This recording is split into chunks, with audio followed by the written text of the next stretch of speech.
मग त्या भजनी कलाकाराने आपला पालक कोण आहे हे ओळखून, म्हणूनच त्याला आम्ही नाव दिले ते पालकमंत्री चषक. आणि पालकमंत्री चषक ही स्पर्धा फक्त देवगडमध्येच नाही, संपूर्ण जिल्ह्यामध्ये साहेबांच्या आदेशाने या ठिकाणी आम्ही राबविणार आहोत.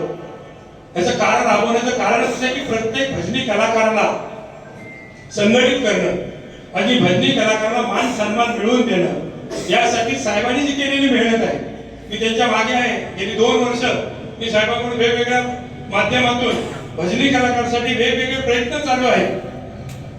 खूप प्रयत्न आहेत, सांगेन तेवढे कमी आहे. पण त्यातले हे 2 प्रयत्न मी आपल्याला सांगितले. आपल्याला मानधन मिळायला सुरुवात झालेली आहे, भजनी कलाकारांना न्याय मिळायला सुरुवात झालेली आहे आणि म्हणून भजनी कलाकार संघटित झाला पाहिजे. साहेब, आमची संस्था स्थापन होऊन अवघे 8 महिने झाले. 8 महिने झाल्यानंतर त्या मंडळाचे आजीव सभासद आज आपण 450 मंडळ सभासद आहेत. आणि संस्कृती मंत्रालयाकडे जे आमचे प्रस्ताव गेले आहेत 25,000च्या मानधनासाठी, ते पण आमचे जवळजवळ 300-350 आहेत. आणि 1800 मंडळांना शासनाकडून मान्यता देणार आहे. ते जे 350 प्रस्ताव सिंधुदुर्ग जिल्ह्यातले आहेत ते सर्व 100% आम्हाला आपल्याकडे रिझल्ट आले आणि ते 100% आपल्याला प्राप्त होतील आणि प्रत्येक मंडळाला अनुदान मिळेल. आणि सर, या भजनी मंडळांना आज जी परिस्थिती आहे, भजनी साहित्य रिपेअर करण्यासाठी कोणी मदत करत नाही आणि ते साहित्य आपल्याला वर्गणी गोळा करून करावं लागतं.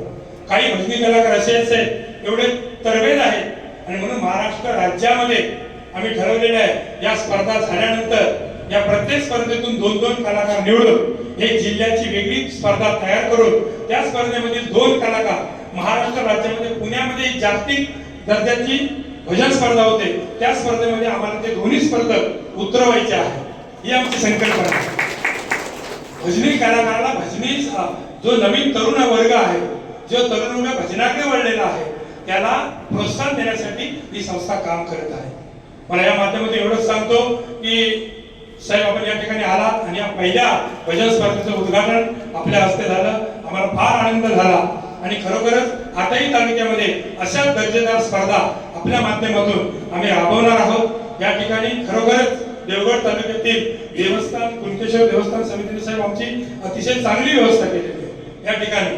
कारण ज्यांनी केलं त्याचं नाव घेणं हे आद्य कर्तव्य आपलं. त्यामुळे त्यांनी खरोखर आमची चांगली व्यवस्था केली. त्यांचे अध्यक्ष असतील, त्यांचे सर्व सन्मान्य पदाधिकारी असतील, यांनी आम्हाला सांगितलं की या ठिकाणी स्पर्धा झाली पाहिजे आणि आम्ही ते मान्य का केलं तर ही आपल्या कोकणातील दक्षिण काशी म्हणून ओळखली जाते आणि त्याची सुरुवात कुणकेश्वर देवापासून झाली. हे आम्हाला फार मोठं आहे आणि म्हणूनच साहेब या ठिकाणी आम्हाला येऊन उद्घाटन केलं त्याबद्दल पालकमंत्री चषक 2025 ही स्पर्धा अतिशय दर्जेदार यशस्वी होईल यात कोणतीही मात्र शंका नाही. आणि या ठिकाणी आपण आला ते सर्वच मान्यवर आपल्या सोबत आले त्याबद्दल मी प्रास्ताविक आपल्या समोर सादर केलं. धन्यवाद.